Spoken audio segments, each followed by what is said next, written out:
Okay, so with everyone on mute and I've said hello, let's introduce our speaker today.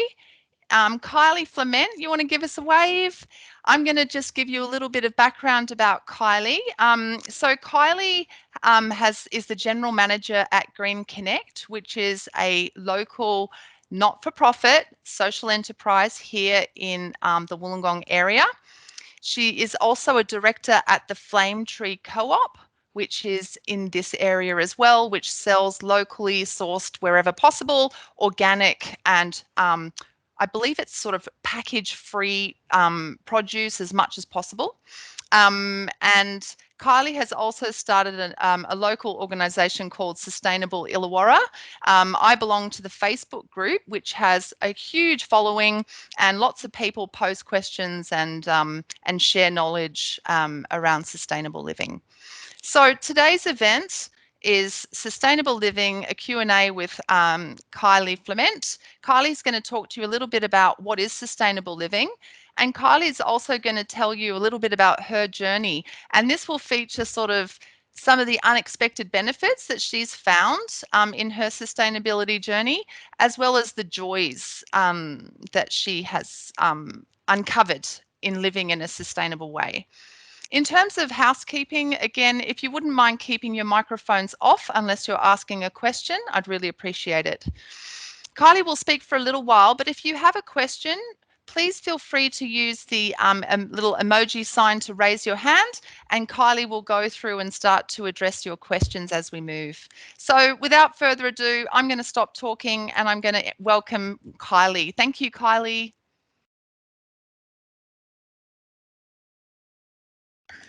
Thank you, Lara, and hi, everyone. Really good to be here. I was, a little nervous when it came to presenting, and I really want this to be a discussion. It's not about me telling you how to lead more sustainable lives, but rather my journey and the things that I've discovered along the way. And if they're helpful to you, wonderful. If they're not helpful, ignore those bits and just grab the gems. So Lara was asking me how I got into sustainability, and I don't think there's one particular moment. I think there's lots of moments along the way. I remember maybe 10 years ago looking into my rubbish bin and thinking, this is a lot of plastic and food, and what is going on in the world? Surely there's a better place that these things can go. And sure enough, as soon as we started composting our food scraps and taking our soft plastics to red cycle back at your supermarket, that got rid of almost everything in our red bin. So if you're starting out wanting to live more sustainably and you're not doing those things already, please, please, please get your food scraps out of your red bin. In Wollongong LGA and in many other LGAs around Australia, you can put them into your green bin. Check if that's something your council does, take food scraps. If they don't, there's an amazing app and website called Share Waste. If you have a compost bin or you have chickens, you can say to people, yes, you can bring your scraps to me. And if you don't have those things and you're looking for somewhere to take your scraps, then you can find someone on that site. I think, there's a lot of anxiety around where the world is heading and how we get, how we tackle climate change, how we tackle waste, how we tackle plastics in the ocean. And it all basically leads from the same thing. We are living very unsustainably. And when you look at the definition of what is sustainable, it really is we can keep doing this thing forever.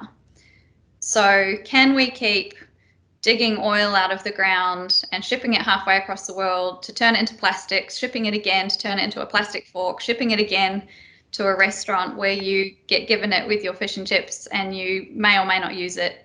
And if you use it, it might be for a couple of minutes and then it goes in the bin. And the bin goes to landfill, which is a great big hole in the ground, and it gets buried. That's not sustainable. We cannot keep doing that forever. Resources are running out and landfill space is running out. And so coming up with things that if we kept doing this, we could see a future in it. So when I look around me at what we have in Australia, and we have the longest living civilization on the planet, who have lived for tens of thousands of years sustainably. They were able to eat and socialize and have shelter and do all of these incredible things. We have the inspiration right here. We have all the tools we need to live sustainably. We're just not doing it. So that's the big picture. But on a smaller scale, it's every conversation I have. It's a slow change from, petrol car to now I drive an electric car, from getting most places using my car to, hey, how many places can I go on my bike? And I have an electric bike, I have to say, so I do cheat a little bit on the hills. It's how much food can I grow for myself, or how much food can I get from my local community? It's all of those things. So I think as a starting point, look at getting your food scraps and your soft plastics out of your bin.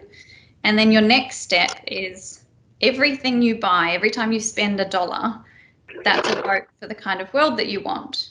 And so thinking carefully about what you're buying, where does it come from? Is that in line with your values? And where will it go?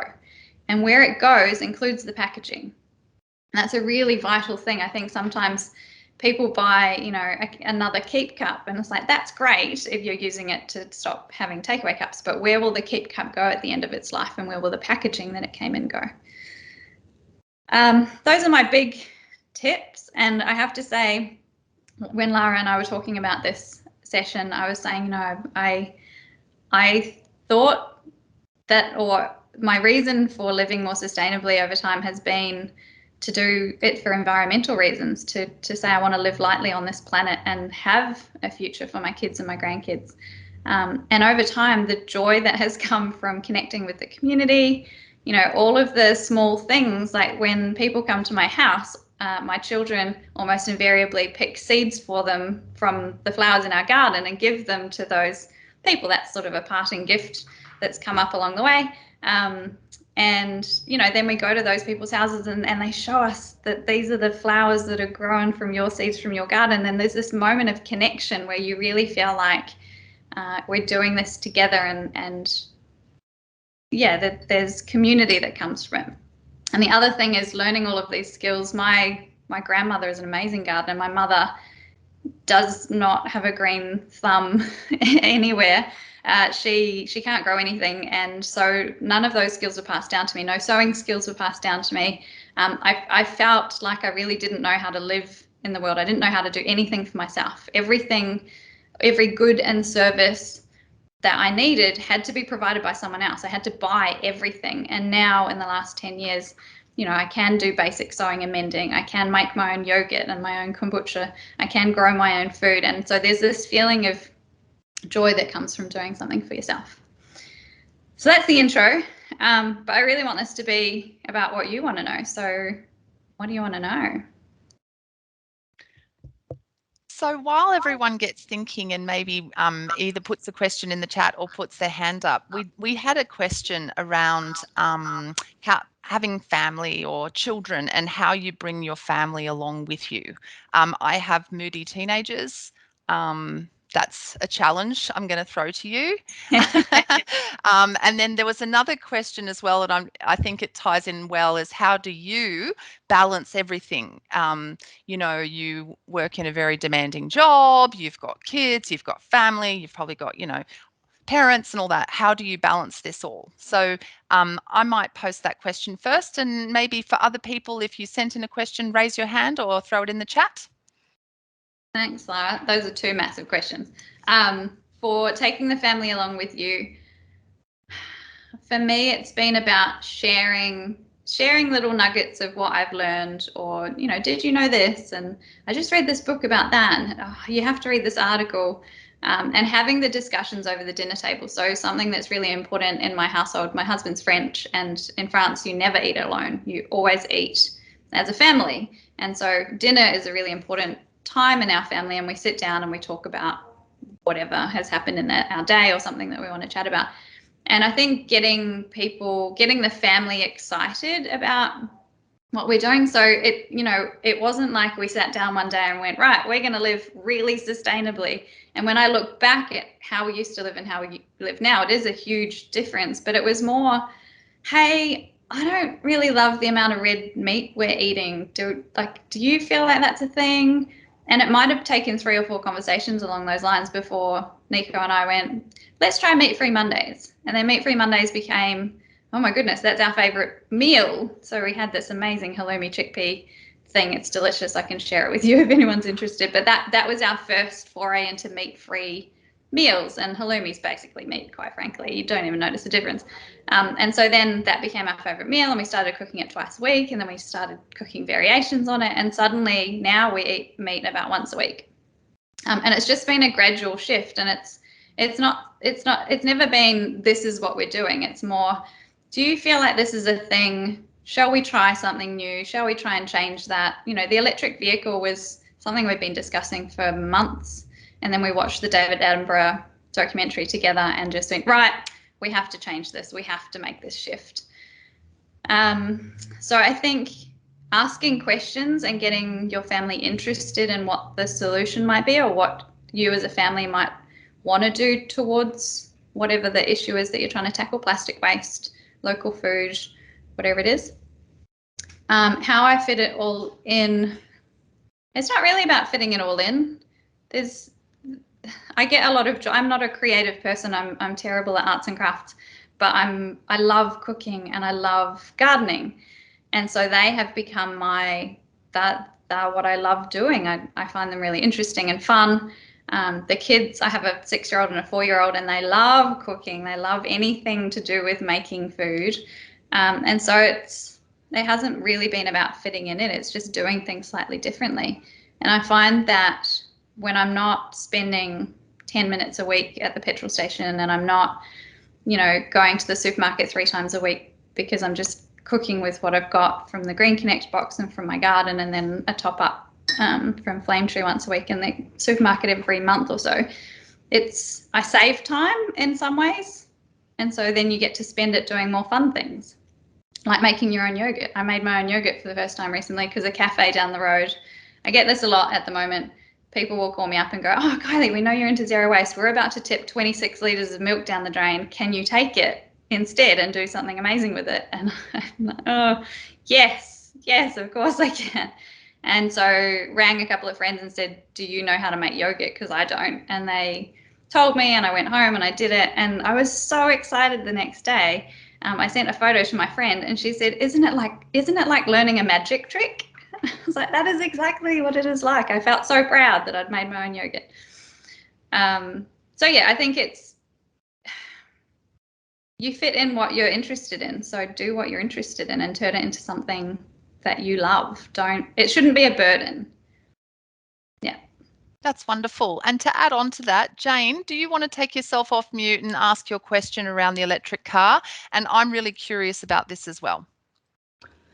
Yeah, I guess my question is, because my family are considering an electric car, and we're putting more solar on our roof and battery storage in the next couple of months to sort of get prepared for that. But I think in Australia we have quite a slim selection of electric cars. So my question is sort of what are those basic factors anyone should consider, when buying an electric car? Your sort of list of dot points you run through. Are we ready yet?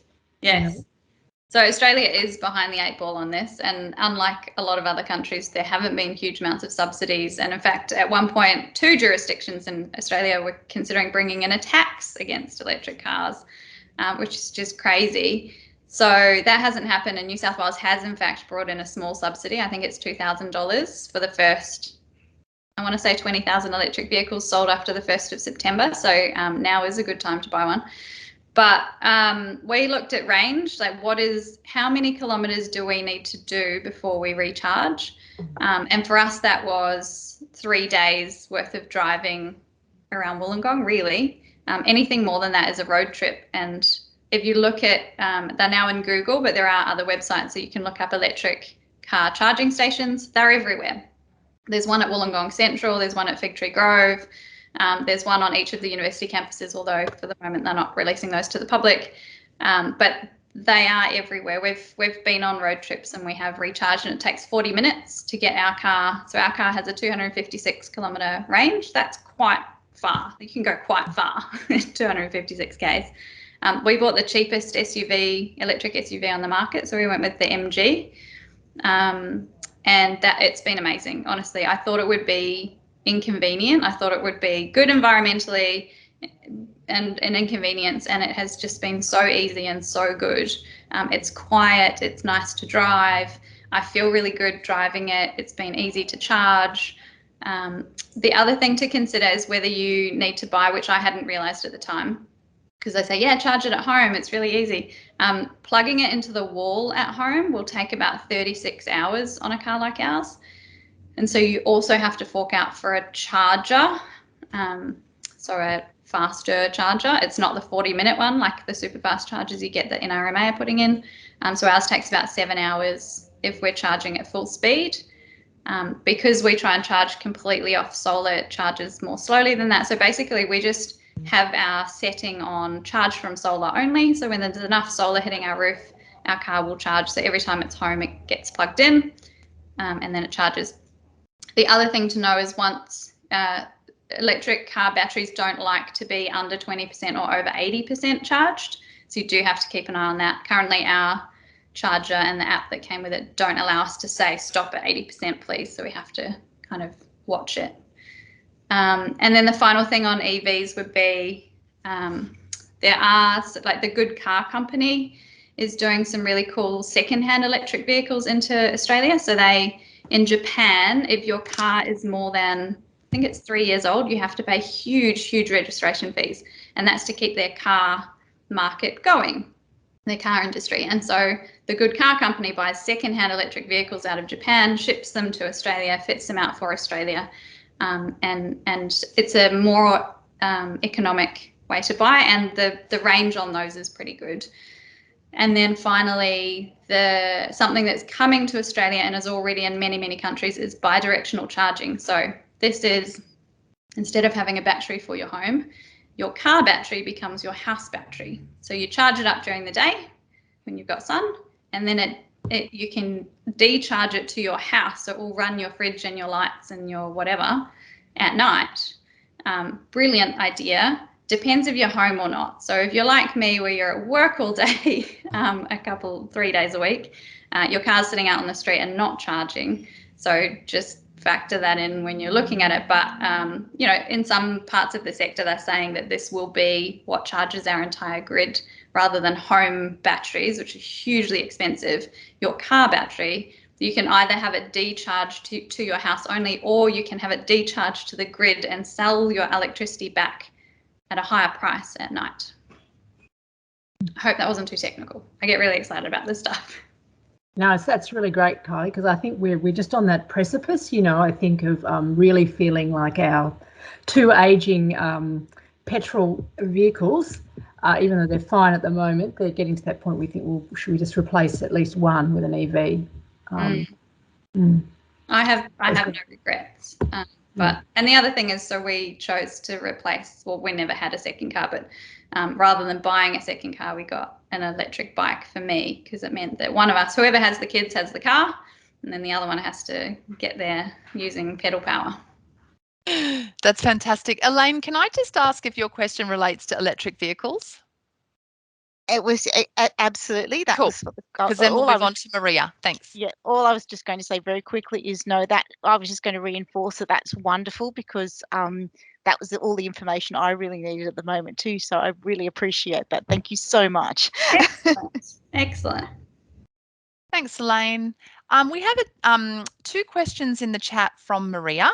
And Maria, you are more than welcome to ask Kylie yourself if you'd like to. Are you there? I am, yes. Hi. I didn't mean to separate my 2 questions. They were both part of the same. I pressed enter accidentally. I'm sure everybody here and I do as much as we can to be as sustainable as possible. But how can we advocate? When I go to the shops, and they offer me a plastic bag to put my shopping in, I'll say, no, I've brought my own bag. But there's still lots of plastic around and lots of packaging around. So how can we best advocate for no packaging on fruits and vegetables and things like that are just totally unnecessary? What I'm seeing, both as an individual and from within Green Connect, is consumers have a huge amount of power if they use their voices. So Woolworths, for example, has just advertised a general manager of sustainability for customers, something like that. They've basically created a very senior role all to do with sustainability. And if you read the job ad, it talks about how their customers are telling them that they want Woolworths to be more sustainable. So raising your voice whenever and wherever you can. I think I've watched lots of people go through this, and I went through this myself. When you first get on the sustainability train and you're kind of like, oh my God, we need to make a switch and we need to make it really fast. Like, things are not good. Climate change, plastics in the oceans, etc. You can become a little bit evangelical, and I talk about it as there's kind of three types of people in the world, and in sustainability in particular. There's the bulldozers, the butterflies, and the bees.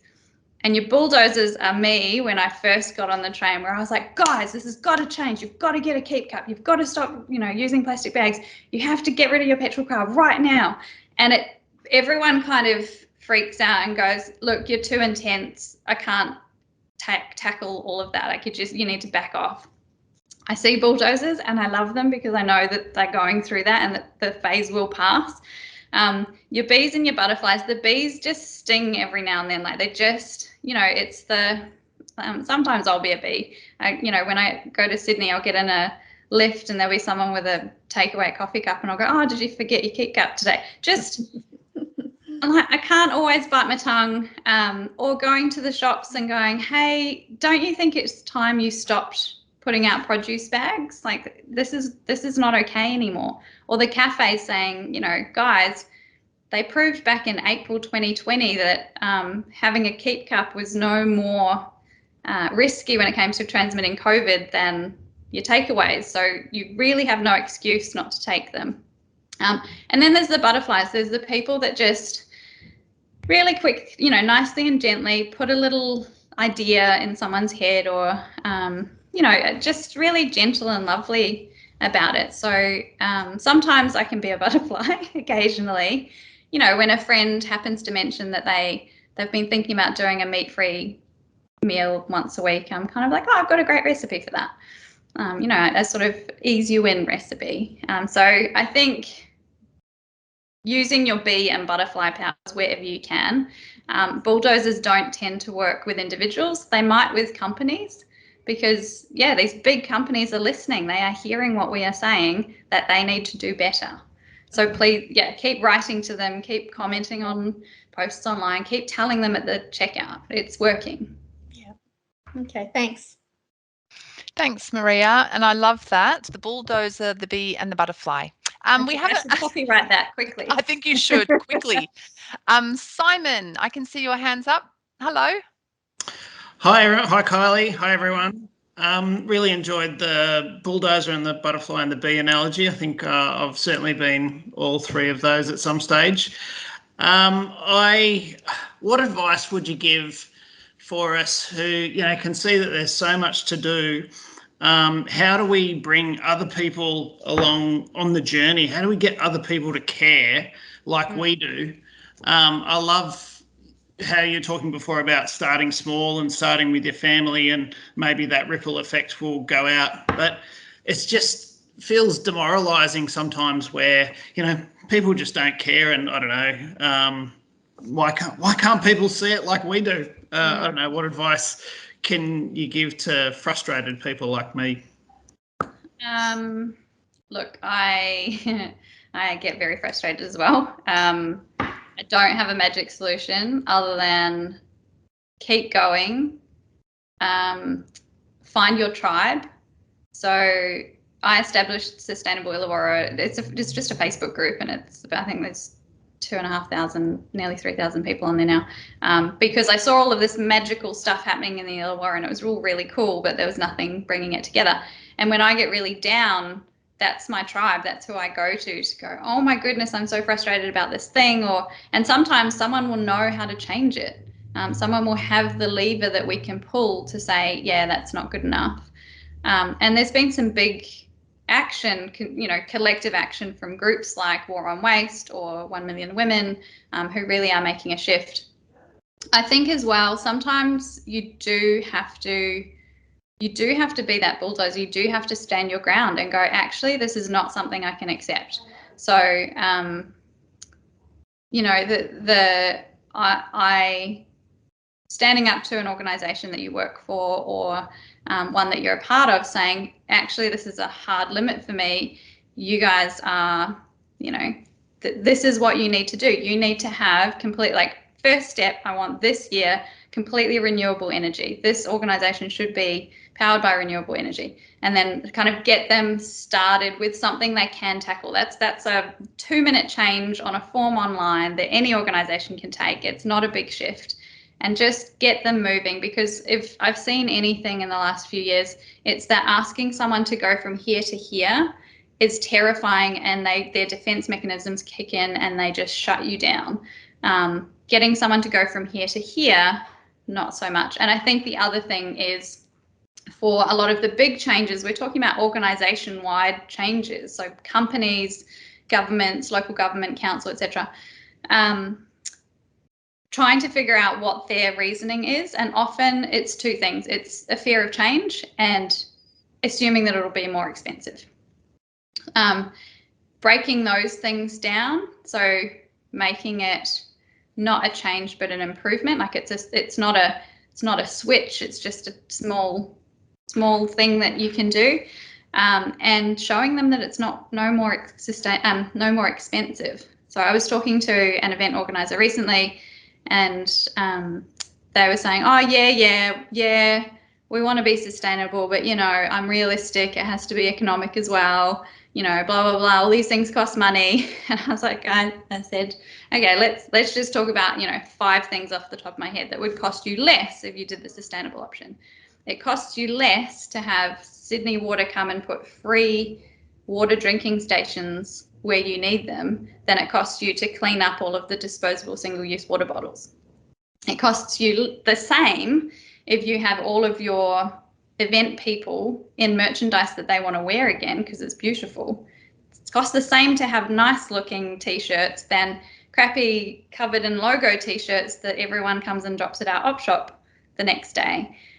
You know, there's all these assumptions, and I think it's come from decades of it's the economy versus the environment, and actually it's one cannot exist without the other. Like, we've realized that on this finite planet we cannot do well economically if the environment is in tatters, and we cannot do well with the environment if the economy is in tatters, because everyone freaks out and just goes to their default.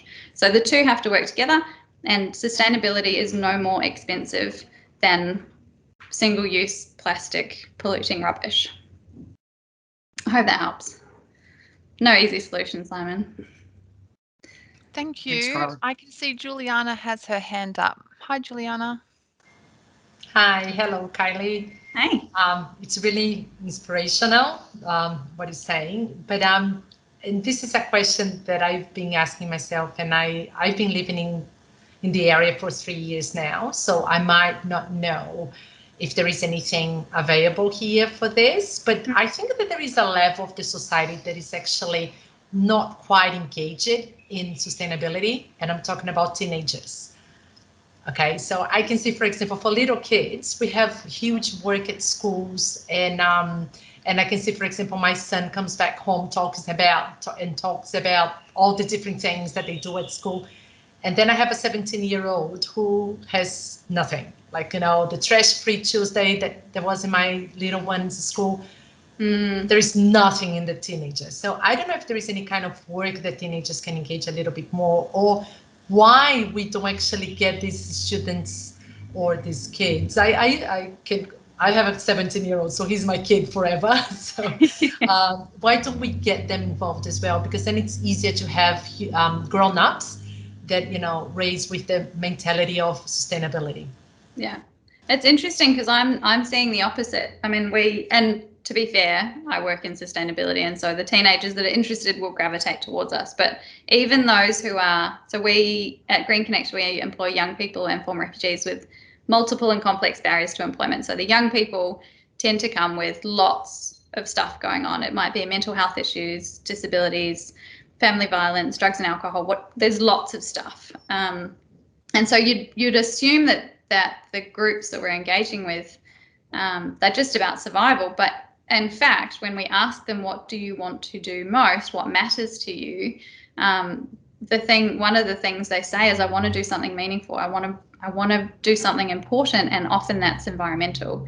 And these are not young people who have come to us of their own accord. These are young people whose schools have said, if you do not do something, you'll be kicked out. Like, you've stopped attending school. Here are some options for you, and Green Connect is one of those options. So I'm seeing that teenagers are more engaged than perhaps people in their 50s, 60s, 70s, 80s, because the information's out there. It's becoming very trendy, thank goodness, to be environmentally friendly. There's lots of groups that tap into this. So Surfrider, for example, is all about surfing, but also about looking after the ocean, because no one wants to surf in a whole lot of rubbish. I think if your teenager is not thinking along these lines and you want them to be, then get them engaged with a group or anything to do with nature, the environment, a sport, anything. Sports groups are really coming on board in droves, because no one wants to see the degradation of natural spaces when they're trying to enjoy those natural spaces. So surfers, runners, rock climbers, but even rugby league teams are getting on this. Finding what floats their boat, I guess, and giving that a crack, and hopefully helping encourage them towards certain tribes and not other certain tribes, which is hard, I know, because, as a parent of a teenager, you're probably not the person they're listening to the most. But if there are people, I've been this person, I am this person for a few friends with teenagers, where we spend enough time together as families that I'm their go-to person, because they don't listen to mum and dad. But if I have a word, and often, to be fair, it's around, sex and periods and stuff like that. But sometimes they'll ask, what do I want to do with my life? Or, how can I do something that matters? I feel like I'm just a teenager and no one listens to me. And I'm like, oh, you should try this group and that group. Yeah. So have some role models that you can gently have a word in there going, hey, I'd really like this, my son or daughter to join a group that's doing some good. Let's see. Let me know if it works, by the way, because when my kids get to teenagers, I'll need all the advice I can get. It's easy from the outside. Thank you, Kylie. I'm going to go back to one of the questions that was posed through the registrations. There's a couple of really good ones. Someone tells us they're interested in sustainable renovations. So they have an oldish vibro home, like many of us do, and they'd like to update it to be more livable and sustainable. So do you have any tips for ways that you can do this when you don't have a big budget? Yes. Building waste makes up between 30 and 40% of what's in our landfills. It is enormous. And at the moment, my street is no exception. There are so many houses being torn down. I grew up in New Zealand, and in New Zealand, if your house is in fairly good condition, you just lift it up and someone buys it and you go and plonk it down. It's crazy to me that doesn't happen here, that it's all just knocked down and rebuilt. But what it means is there's lots to be had. So I've seen people on we've got 8 building sites within a 1 street radius of our house at the moment. And there's always someone foraging and scavenging, and sometimes with the permission of the owner, sometimes not. You should have the permission of the owner, by the way. And I've called in a couple of sites. There was a roofing team, and I said, hey, I just need a piece of corrugated iron for my chicken coop. Can I grab one? And they're like, yeah, we'll even cut it for you. So there's lots of materials to be had if you're interested in doing it slowly and secondhand. And they're all free, because they're all otherwise all going to the tip or the scrap metal guy or some other place. In terms of how to update your house to be more sustainable really quickly, Australia has a really, really poor record of heating and cooling its houses well. If you go to Europe, you'll find that most of the houses are really well insulated. There's cellars. In France, where my husband's from, as I mentioned, everyone has a wine cellar, and it's the coolest part of the house. And so in summer, if it gets really bad in the house, you can just hang out on the cellar steps kind of thing. But their houses never overheat and never get too cold either, even with minimal heating and cooling. So insulation would be the first thing I would tackle in any house if you're just looking to make it more energy efficient. So that means looking at all your windows. You can either replace the glass, or you can get stick-on double, so that it's like double glazed, or you can even just use bubble wrap. Like if you're really on a budget, bubble wrap will do the same thing as a second pane of glass, but you can't see it through it so well. And fixing all the air vents. So you'll find in old houses they get quite drafty, and that lets in all the cold air in winter and all the hot air in summer. So just insulating like that. The other thing you can do is look into permaculture design and passive heating and cooling systems. Often the length of your eaves, so the bit that sticks out from your house, can be changed fairly easily, or you can put plants in place. But that lets the light in winter when the sun is lower in the sky, so it warms up your house in winter, but keeps it out in summer when the sun is higher in the sky. So that's an option.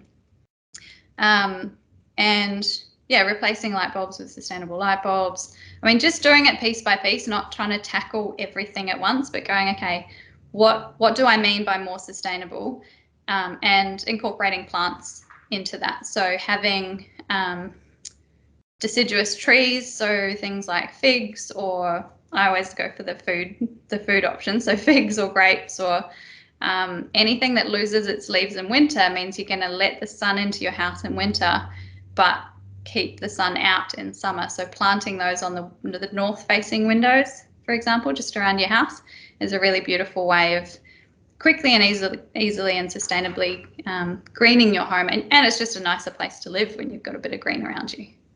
Does anyone else have building tips? Because I feel like I'm not the expert on sustainable renos. From my experience, I think you mentioned the big ones about air, drafts, and glazing on windows. I've engaged a passive house designer for the same reasons. I suspect they're not hugely common, but they're out there.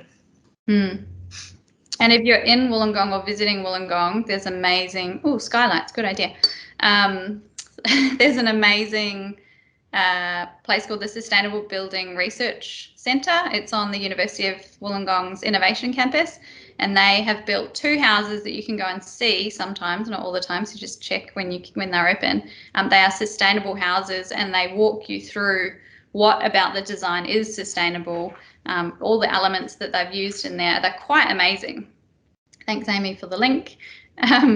Yeah, so things like, like if you want to go really hardcore, the passive heating and cooling can go to, you have a sort of wall just inside the house where the winter sun will hit it, and it heats up, and then all day and all night it releases that warm air, essentially, the warmth into the air. But if you place it so that the summer sun doesn't hit it, it will keep the place cool in summer. So it's quite handy. And also, if you're building a new house, please look at its orientation. It's crazy to me that we're not looking at where the sun is when we build a house. We're just looking at where our street is. Fabulous. We have a question around keeping bees in an urban area. What are your thoughts? Oh, lots of thoughts. I have them.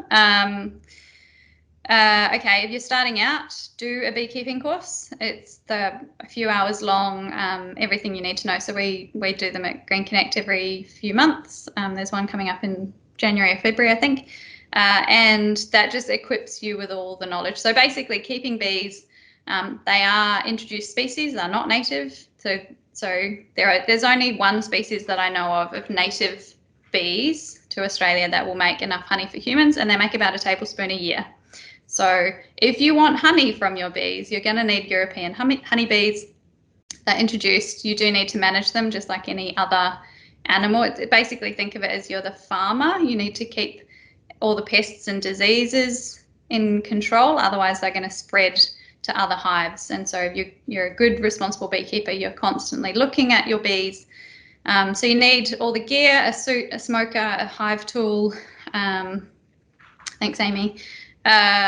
And you need, then I would say, ask your neighbours, make sure they're okay with it. We went and asked our neighbours and they were so lovely about it. And we give them honey every now and then just to say thank you for being so good about it. Bees do forage up to 3 kilometres, so it's not like this neighbour will be affected and not that neighbour, but you do position your hive entrance normally to the north, and so it's your neighbour to your north that's going to see the most bees. It's amazing. I love it. I mean, we're up to 23 kilos out of our hive so far in 2021 out of one hive. It's beautiful to watch them, you know, coming out and foraging in the garden. I'll sit and watch them in our purple basil and our lavender plants at the front. So the beehives at the back of the house, and they, you know, come and forage. And tasting your own honey is just one of those magical things in life, to realize that you were a part of the making of this incredible substance, and it's a nice gift for other people. My other tip would be do it with a friend. So learn how to keep bees with a friend, or find a mentor who's willing to help you, because there's a lot to learn. You kind of look in there and go, oh, that doesn't look right. What have I done? Or what should I do? Or am I meant to, you know, ours recently have been making burr comb. So they've been making honeycomb where they shouldn't, and it's got larvae in it. And I'm going, should I scrape it off and then the larvae die, or should I leave it? But then it's going to stick to the hive walls and make a mess, and all those decisions you have to make. And just know that whenever you open the hive, lots of bees will die. That was really hard for me to come to terms with, that in order to look after them and make sure that they weren't overrun by pests and diseases, I had to open up the hive, but then they get angry and try and sting you. When they try and sting you, they die. Putting the hive lid back on. I've got techniques now that very few of them die, but a couple will every time. So you have to be ready for that part. And for killing hive beetles, there's these tiny beetles that get into the hive, and if enough of them get in there, they turn the whole hive into slime. It's really gross. So you have to kill them, and that's quite confronting if you're not someone who kills insects easily. So that's the bad part of beekeeping, but incredible, incredible animals and really fun to watch. That's awesome. And yeah, the scary stories about what you have to deal with as you're caring for them. I'd like to just ask another question that someone had sent through when they registered around growing your own vegetables. Mm-hmm. Thinking about what is some of the easiest things that you can grow so that you can eat what you grow, and it succeeds. I would say grow things that you love, because there's no point growing spinach if you don't actually eat spinach. You're not going to get the joy from it. So find the herbs, go to your local garden shop or go to a friend's garden and ask what they're growing, and they might have seeds for you. So look at what what you want to be growing, and then plant a little bit of everything. So if you're going to be gardening seriously, then you need to look at what your soil contains, and compost, and companion planting, and crop rotation and stuff. And you can learn all of that down the road. But really, I think it's about just getting started and growing something. If you love, the other tip would be grow things that are really expensive or that you find hard to get fresh. So mulberries, you cannot buy mulberries in the supermarket because they go moldy really quickly. That's why they're so amazing off the tree. So mulberry plants grow like weeds. They do grow very big, so you need some space, or you need to make sure that you're pruning it down like our plan is. So plant a mulberry tree. If you know someone with a mulberry tree, you can just take a cutting. You literally cut a branch off, cut all the leaves off it, and stick it in the ground. Really super simple. But otherwise, all your herbs, all your leafy greens are fairly simple to grow, and then just build from there. So you get into the more and more complicated stuff as you go. I would say one of the hardest things to grow that everyone wants to grow because they're so expensive is blueberries. And I learned this the hard way. So just a tip, with blueberries, weirdly, there's 3 different types of blueberries, and you have to grow 2 plants from different subtypes within the same type. So ask someone when you're buying blueberry plants what you have to do, because if you just buy one, it will fruit the first year and then never again. yeah, I just bunged in a bunch of everything and started talking to friends who grew things, and, you know, talking to the team at the farm at Green Connect about what to plant where. I also got one of our team to come in and do a backyard garden design, because I had no idea what I was doing. I knew where north was, but otherwise I didn't know what type of soil I had. I didn't know how things would work. You know, there was an established tree in one corner, but I didn't realize that nothing would grow under that because it was a certain type of tree. And so it was doing my head in that nothing would grow in that corner. I put my compost bin in the exact spot that got the least amount of sun throughout the day. I made all the mistakes. And so then I got someone from Green Connect to come and do a backyard garden consultation, which is like $200, and just gives you, that's basically my 5-year plan. Now I know exactly where I'm planting where I'm heading, where the trees are going to go, where the shrubs are going to go, where the ground covers will go, how the veg beds will be laid out, why. Yeah, it's been awesome. Awesome. I've got a question as well, moving on to something around recycling goods. So, for example, sometimes I wonder whether something can be recycled, for example, light bulbs, or you've also mentioned soft plastics. You know, how do you find, is there a resource or a reliable reference where people can look things up to see where they can recycle things or dispose of things? Yes, 2 come to mind. One is Recycling Near Me, which is by Planet Arc. So you just put that into Recycling Near Me into Google. It'll come up with a website, and they try to list, although it's a moving feast, all the places you can recycle, say batteries or tires or electronic goods or whatever in a given area. But they'll also give a little blurb about what to look. Thank you, recyclingnearyou.com.au. What to look for, you know, what can and can't be recycled. So light bulbs, for example, a certain type can be recycled at Officeworks, but a certain other type can't be, but IKEA take those ones. There's a lot of more and more take back schemes, and there's a huge push towards circular economy and product stewardship. So we're going to see more of these coming. And again, to, I think it was Maria's point, this is about advocacy. This is consumers saying this is not good enough. You know, the person who makes my mattress should be responsible for making sure that it can be recycled at the end of its life. So mattresses do have a product stewardship scheme. On that note, please never buy a spring pocket spring mattress. You know, each spring is individually wrapped. They can't be recycled. It's that awful. The other one is, someone can tell me, probably Amy, RecycleMate. Is that the name of the app that I still haven't downloaded? There's this recycling app where you can take a photo. Thanks, Amy. I think so. You can take a photo of something and search for it, and it will tell you in your council area whether that thing is recyclable or not. The first iteration when it came out had some bugs, but I think that it has improved since then.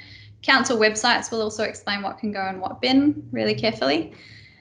And otherwise, asking on a group like Sustainable Illawarra is quick and easy, because someone on there will know that these are the 5 places. You know, Aldi recycles batteries. Oh, so does Officeworks. Yeah. And then if you're feeling really keen, and this is on my list of things to do, so now that I'm telling you guys, I'll be forced to do it.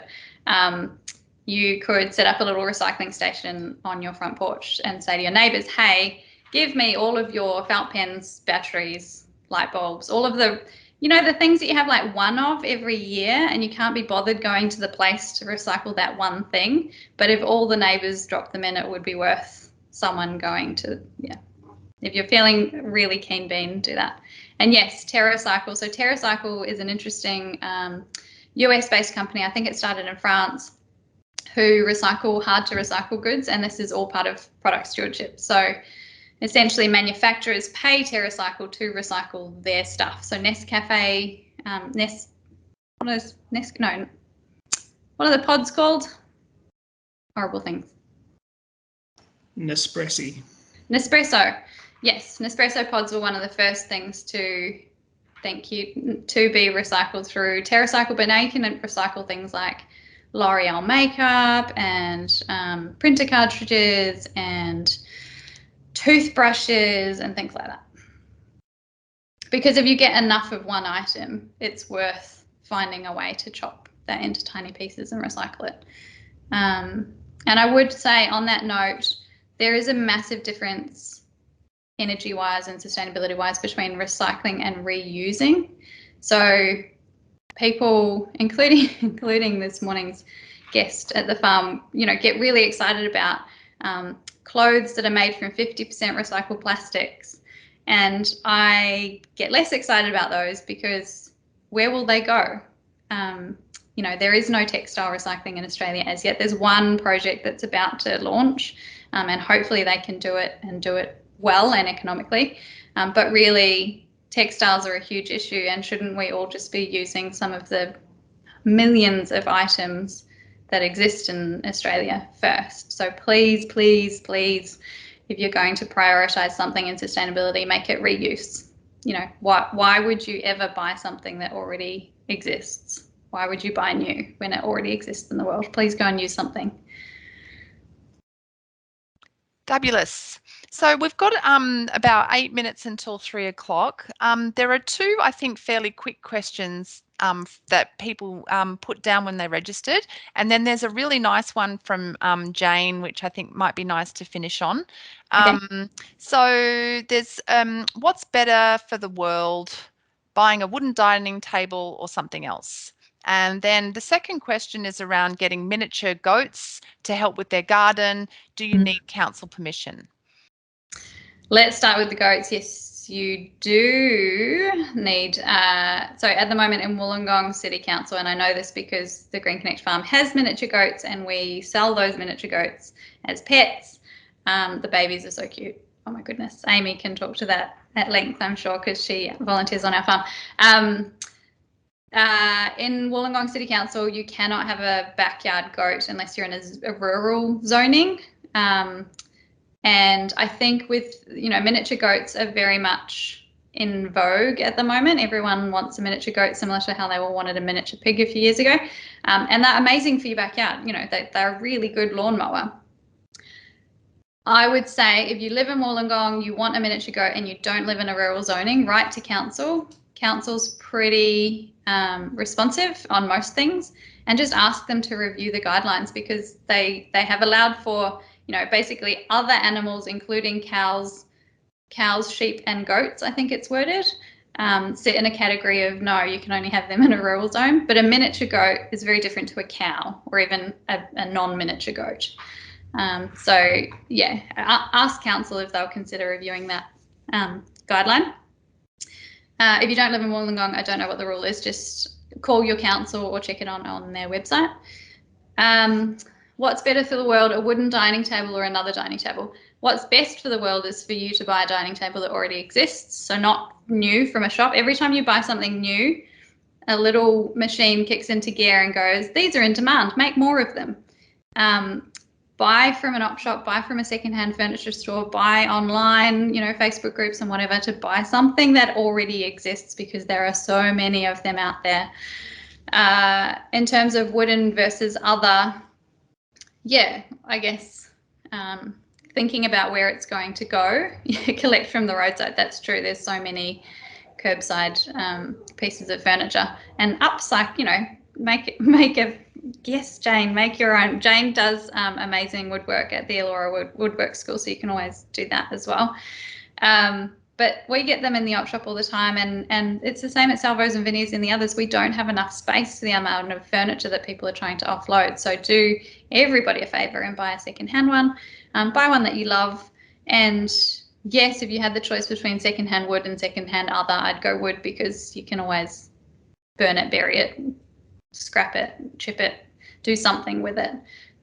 Whereas your sort of Formica or metal, you can take the other ones to scrap metal if you can separate the metal from the non. But yeah, buy secondhand.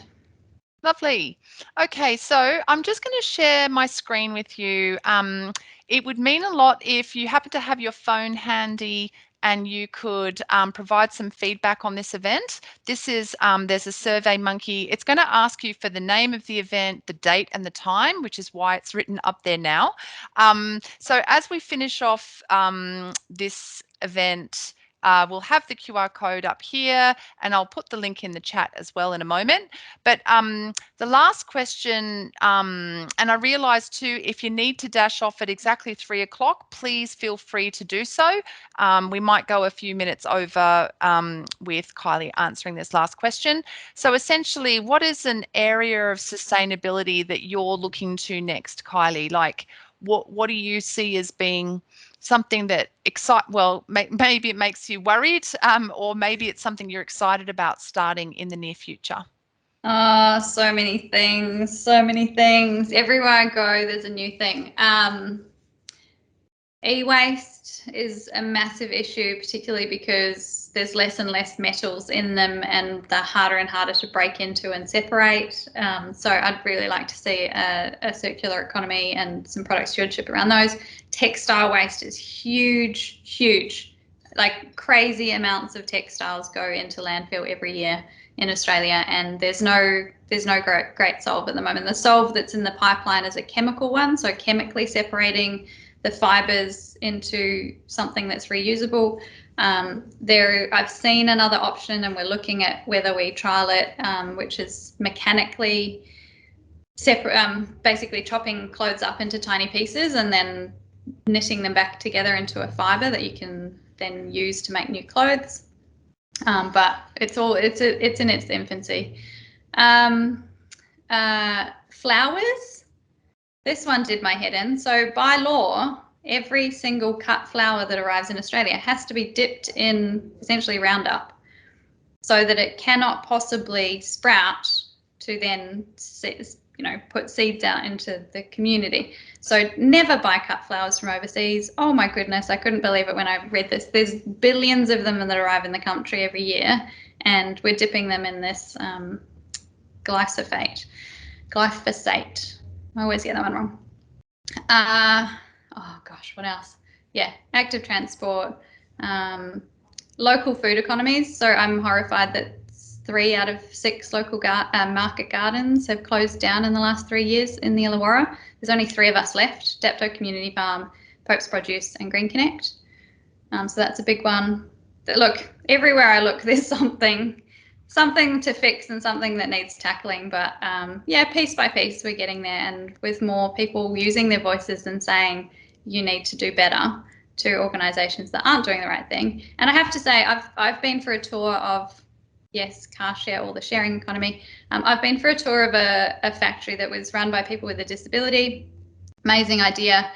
They were making a certain product which was plastic and didn't need to be sterile, then wrapping each one individually in plastic, then putting them in a box that then got wrapped in plastic. And I said to the CEO, why are you doing that? And he said, I don't know, that's just what we've always done. And the thing is, no one down the chain has ever asked the question, could you do that a different way, please? So when someone does, it gets people thinking. And if he had gotten thinking, and I hope he has now, wow, how much time and effort and money and plastic would be saved if we didn't individually wrap them, if we just put them in a box and sealed the box. So ask the questions, and what gives me hope is organisations like Mirvac. I know they're not great on everything, but we're working with them on a project that in every building they run, so every office building and every shopping centre across Australia, their aim is to send no waste to landfill by 2030. Can you imagine going into a shopping centre that doesn't require a red bin anywhere in its operations? That's crazy. And yet I think we're going to do it.